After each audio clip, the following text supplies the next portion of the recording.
Now we have the community housing Aotearoa who are with us in the room.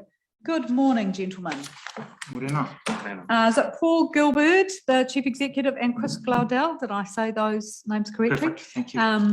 Could the camera be switched, please? And I think we have 25 minutes, and thank you, or 15 actually, no, 25.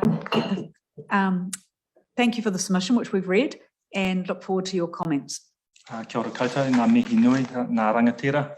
Thank you for having us here this morning.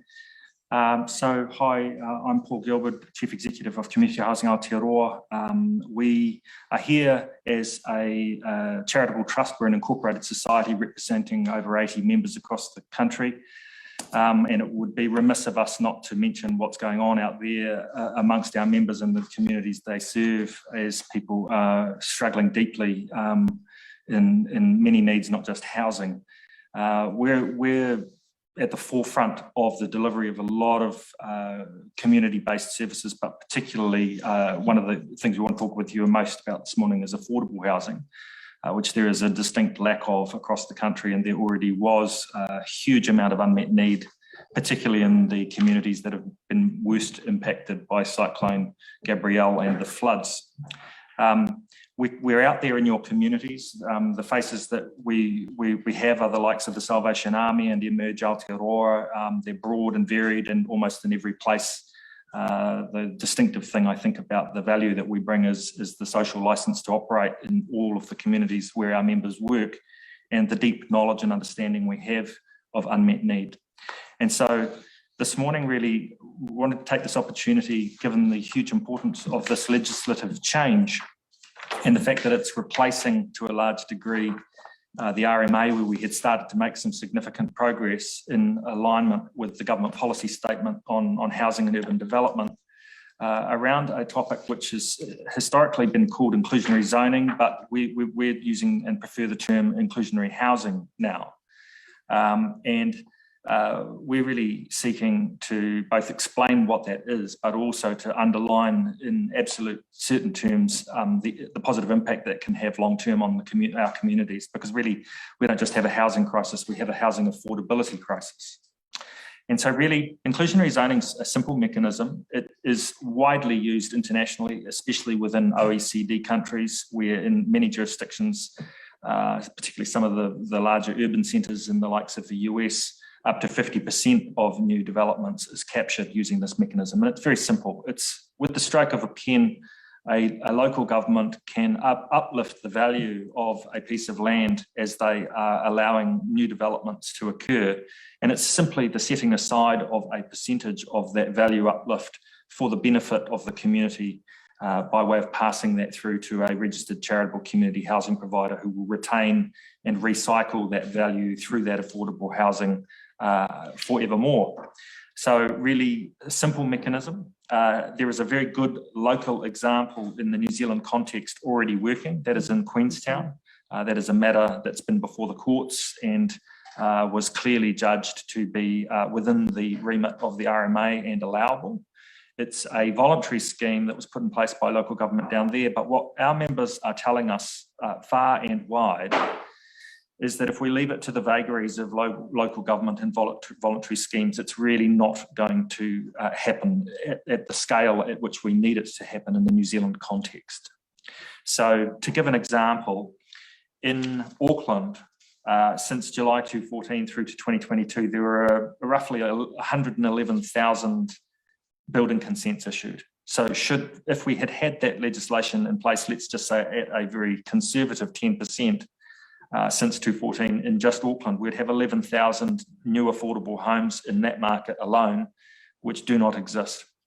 So I think the point that we're making is that the local governments in general are very reluctant to take this one on. And the reason is that there are a very well-resourced, very sophisticated property development community who to a large degree, I would not say exclusively, because there are some extraordinary examples of developers who understand inclusionary zoning and are in favour of it, because otherwise what we're doing is we're dooming our low and moderate income households to move ever further away from where their lives are and from where their work is.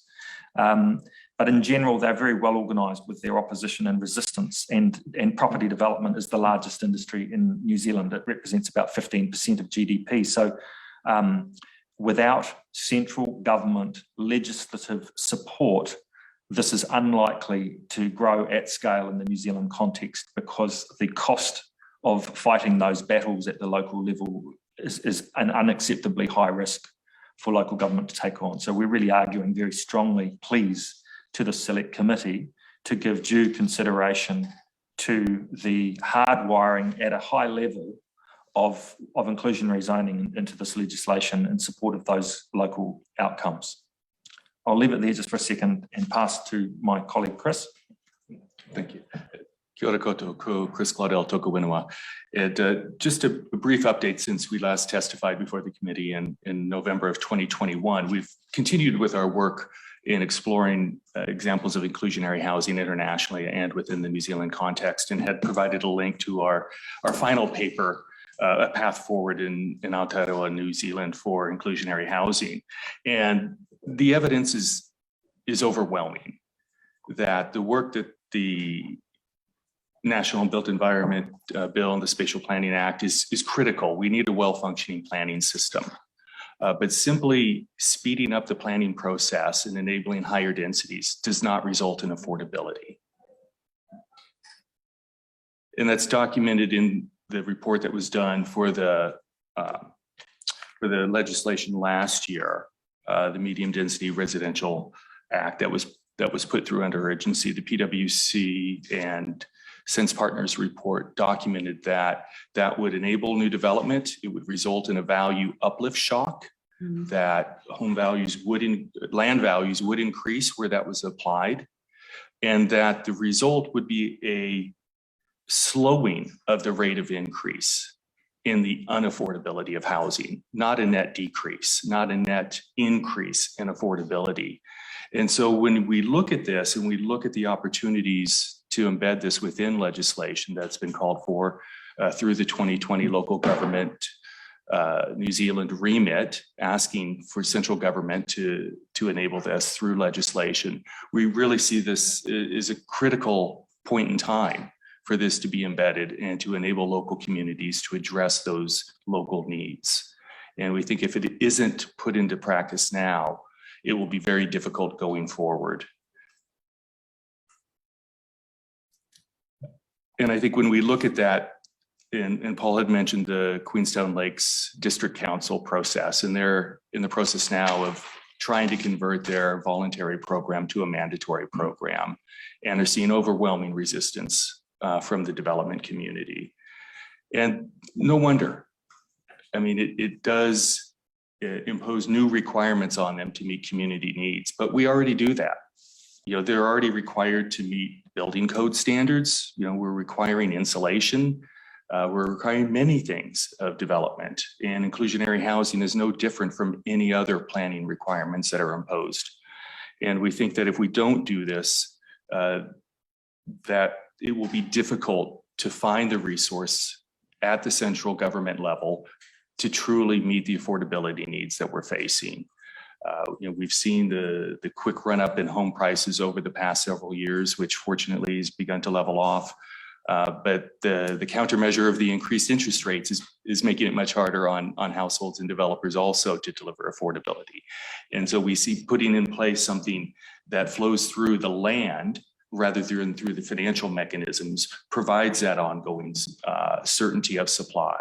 And as Paul mentioned, on its own, it's not going to change everything, but it's one more tool that does enable our communities to grow in balanced ways, that the new growth meets identified community needs that are not being met.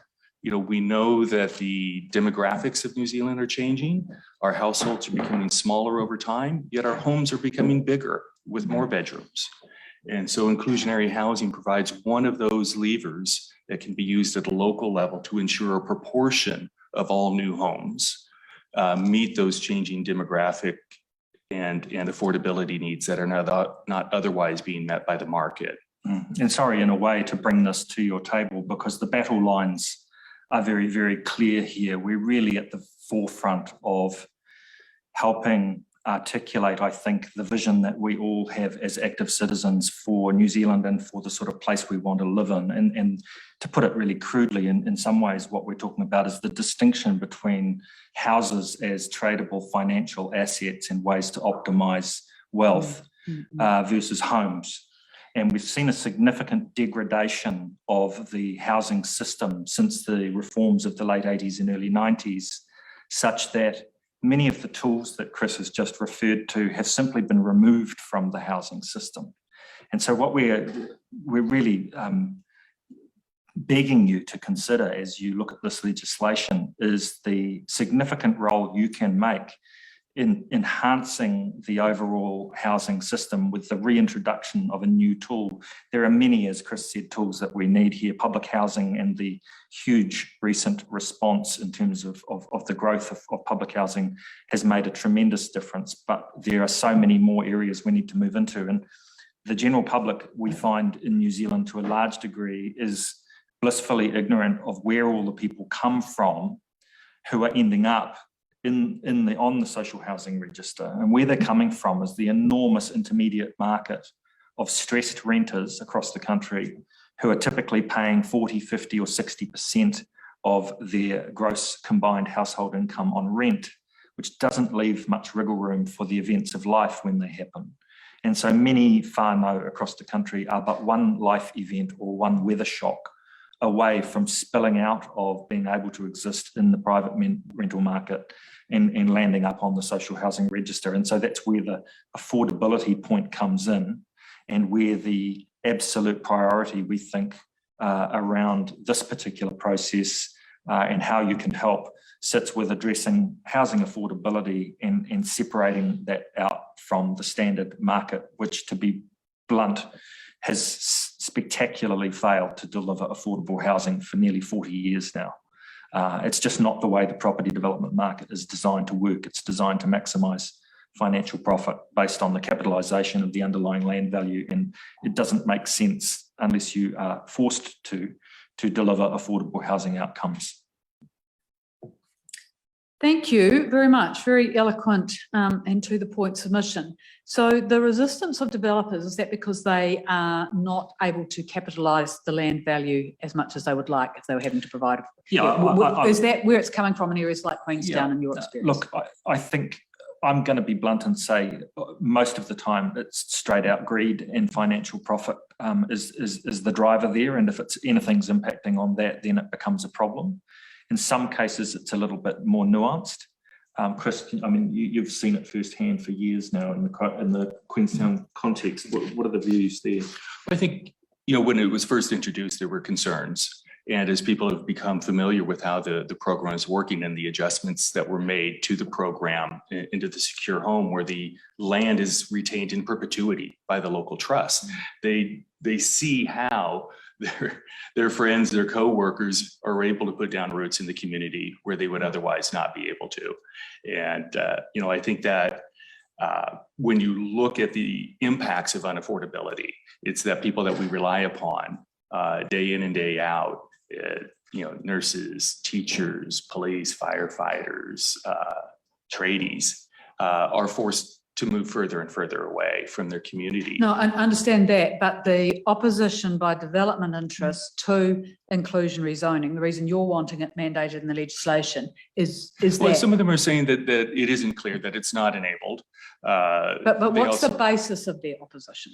Oh, the basis is that, I think, as Paul said, it's set as a cost and not a benefit. Yeah. And I think that's a very myopic view when you think about the broader vision of the society that we want to live in and where all New Zealanders are well housed. I think they'll use the word tax. It's not a tax, or if it is a tax, then let's call tax love for its redistributive power to those most in need, and let's move on. But you're asking the right question there. It's impeding their bottom line financial profits in their view, and they're not taking a broader societal view in terms of well-being and community. Do you think there should be anything in the NBE bill or the spatial planning bill around value uplift tools for councils to capture those? As we looked at it, and we did note where we thought this could be inserted, I believe, into this Spatial Planning Act and then some of the regulations into the NBE. That is best left to the folks that are closest to it and working on the legislation. That's exactly where it fits in.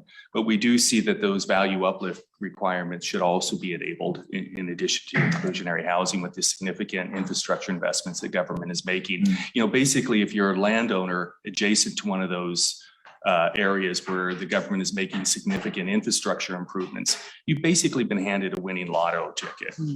Through no investment, no effort of your own, your land value has increased. So that's a very good point you're making, and we do agree that where there are those extraordinary windfalls where there actually has been no capital investment other than that you had the good fortune or the foresight to own a piece of land near a new train station or a new piece of critical infrastructure, we're really asking that a small portion is captured permanently for the benefit of the community to represent fair value for society rather than the privatisation of that as profit.